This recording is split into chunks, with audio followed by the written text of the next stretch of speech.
What up, though? This B-Boy Reg. I'm DJ Butter, y'all. Yo, and this Funky Fresh in the Flesh podcast. That's right, that's right.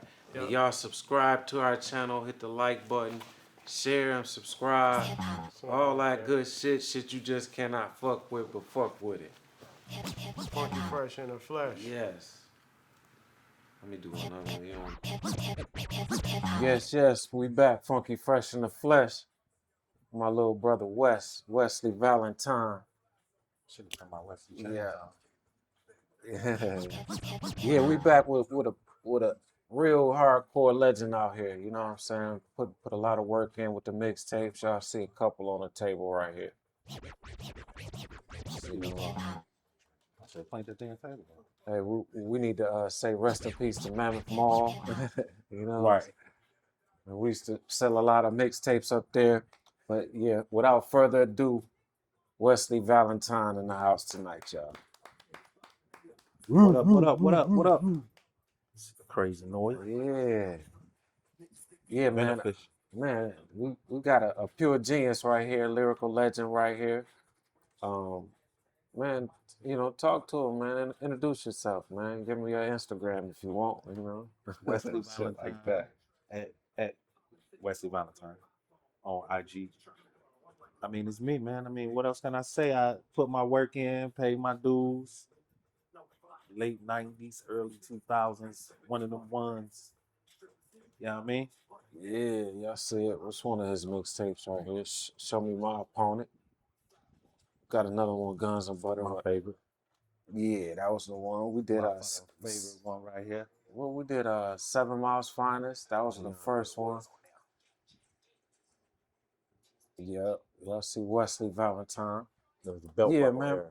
Talk about the your musical influences, man. Who you grew up listening to, you know? Well, I grew up listening to early on a lot of West Coast rap, like Spice One, South Central Cartel, Rod and them, Big Pride, Young Pride, Havoc and Prodigy. Havoc and Prodigy, yeah. Both Havocs, both Pride. Yeah.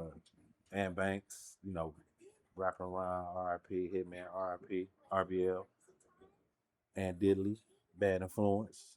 Shit, stuff like that. Seagram RIP. Grew up off Yuck Mouth, my dog. You know, I always listen to Yuck. Other than that, that's, you know, what the type of music I grew up off of. As I got older, I went a little East Coast, got into the Nas's, the Natures, and everything, the lyrical shit. What kind of production you like? Oh shit, my production, I like Pharrell, that type of sound. It depends on that. If you're talking like right now, shit, I can't keep up with these. I can't keep up with them. But yeah, I like the Timbos, the Pharrells, Swizzies, Jay Dillas. You know what I'm saying? S-Man for sure. You know what I'm saying? S-Man. Shout out S-Man. Top of the list for me. Yeah, S-Man. Shit, it's Nick Speed for sure. Saw Nick the other day. Oh yeah. Yeah. Shout out Nick Speed. Yeah. Talk about you know, your history in the game, man. You know the fun times that, you know, with, you know, you had a lot of songs with some key people in the game with Obi and Proof and yeah, like this shit with Short Dog, mixtape stuff, White Mike and all them guys. Talk about your journeys in the game, and you know, those times of, you know, being around Proof doing All-Star Game on my album Kill the DJ and shit like that, you know. Yeah, that my best era, favorite time was recording Shit Can Happen album. And always going on Gratiot and Gunston recording that K-Stone. Sick Notes. Sick Notes. Yeah, that shit was live back then. Like a motherfucker in that era. There's a gang of people in the studio. Yeah, all the time. Proof, Obi, everybody was down there. It's shit. Other than that, you know, my 12 Tech Mob days, them was live. Cherry Pop, man. Selling a lot of mixtapes, downtown on Jefferson, motherfucking Rock used to have a big ass thing that held held 100 tapes in cases. I'm like, damn. Shout out And Killer at night, he be like, we Kids. can't leave till all this shit gone. Damn. Had to push them bitches. Talk about the single you did with Ronk and 12 Take Mob and Daddy yeah. Riff and Lynn Swan. Yeah, it's up tempo. You know, they known for the jit music. Did a song called Cherry Pop. Swan produced it. DJ Lynn Swan, shout out or whatever. He had called me one day and was like, "Yo, I got this sample." He sampled it, and however he did the shit and made it a fucking house song. So he asked me if I want to rap on it or whatever, and I said, "Yeah, shit. Any opportunity I was looking for." Y'all have vinyl and all that shit, man. I seen shout out K Fresh. He had just posted the vinyl up. It's just on the flip side of Ride. You know, right? Mhm. When you buy Ride that big bitch, Ride that 12 tick. It's on the B side is my song, Cherry Pop. This dude right here, he responsible for flipping a lot of mixtapes in the city right here. Yeah, 7 Mile at the Omni Liquor Store. Yeah, Pushing them motherfuckers out of there in the Yeah. late 90s, early 2000s. Shout out to the Omni Party Store on 7 Mile. Marlo, 7 Mile Marlo, y'all know. They used to have the turntables in there in the party store, you know. DJ King Dave used to do that. Yep, shout out King David. Yes,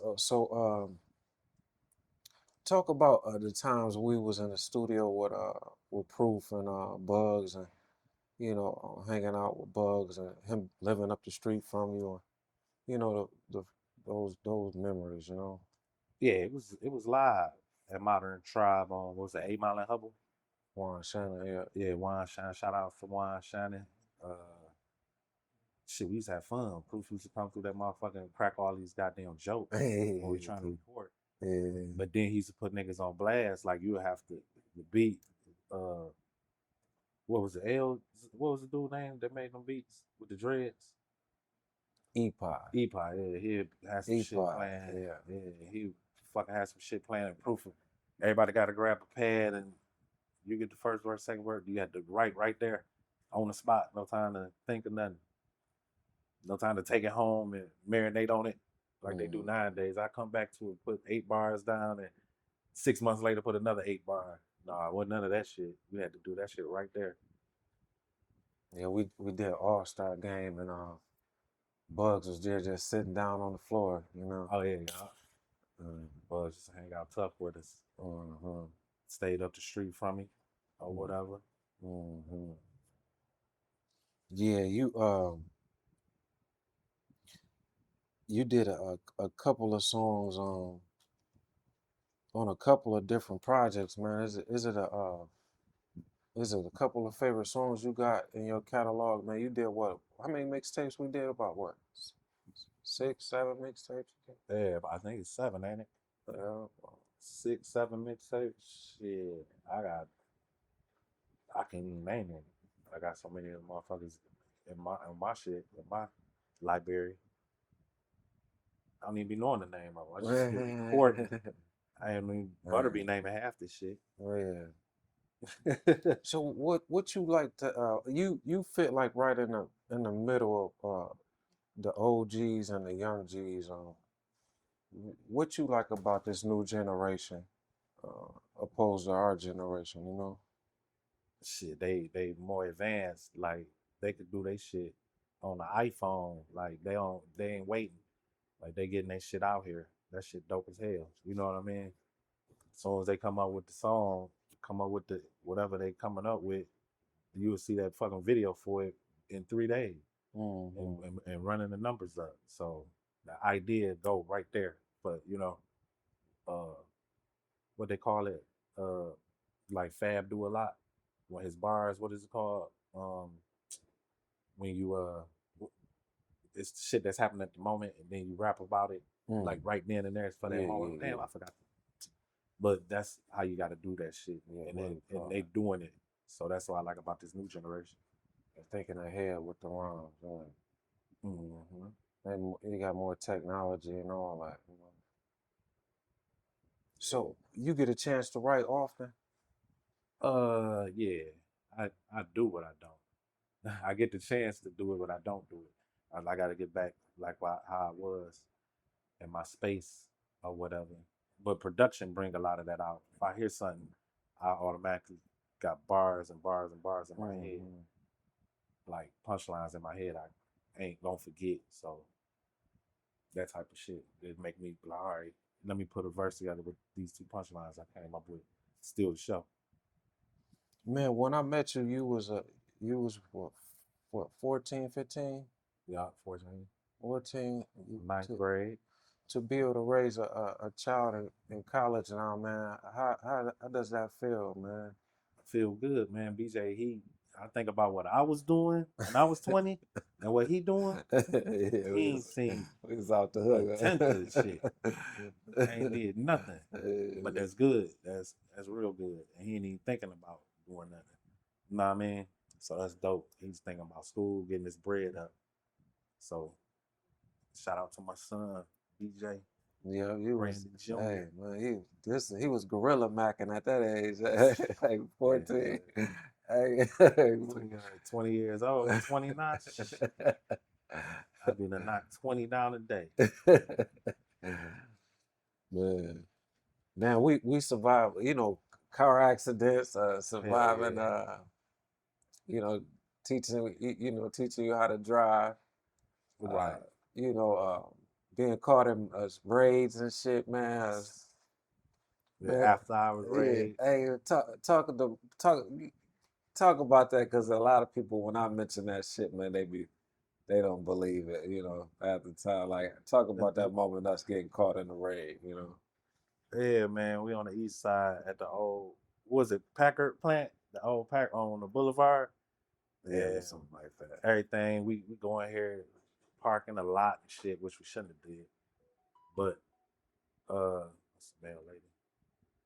But going there, everything looked damn near looked like you supposed to be like it's supposed to be Yeah. fucking open. Yeah. Lights and shit on in this motherfucker.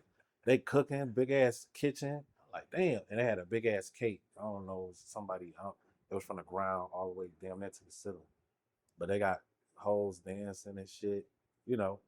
We wasn't even in there. I don't even think we was in there for 20 minutes, Yeah, 10 minutes. like, The motherfucking certain- ATF ran in that bitch. I tried to run through the damn cake and run in the back. We ran, everybody was running, hiding and shit. It was back rooms for, I guess, you would get your freak on and shit with the curtains, and niggas was hiding behind the curtains. I got cake all in my hair. I done flew through the cake. I'm like, oh shit. And then big ass white boy had everybody, come on out. We had to fucking lay down on our stomachs. They put them zip ties on our hair and shit.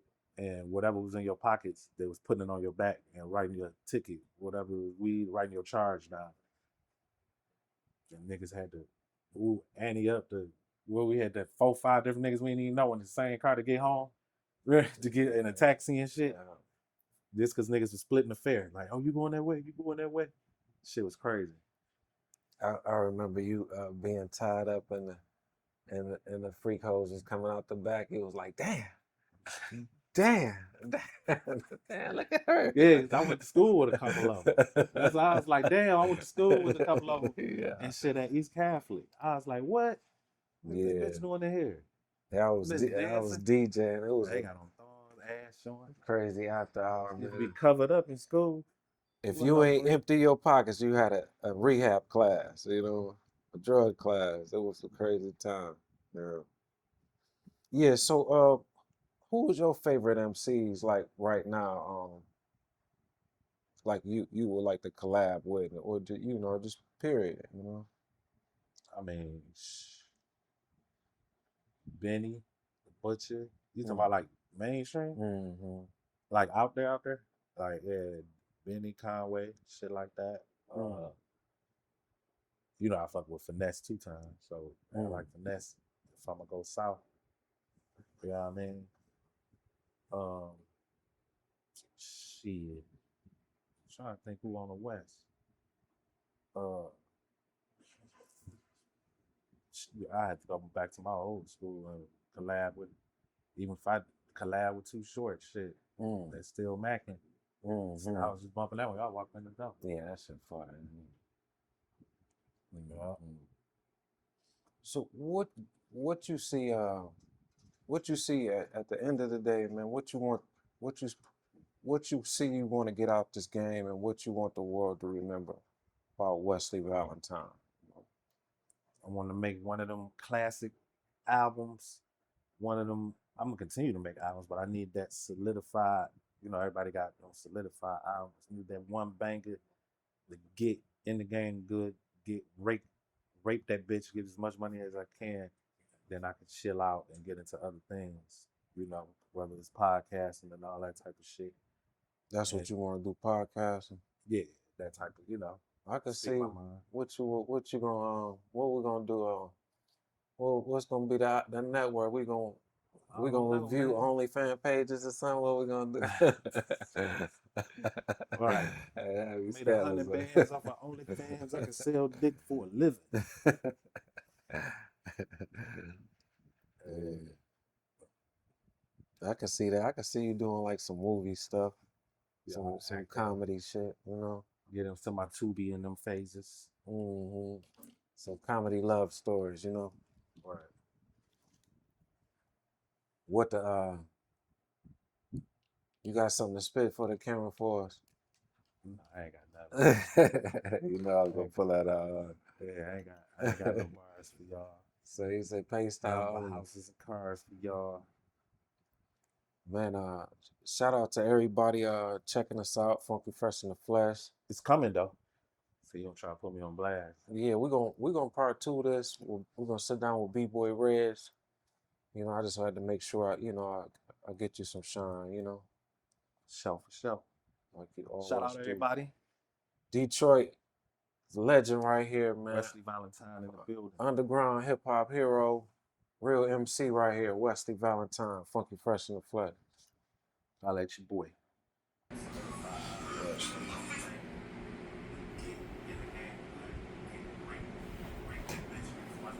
Yes.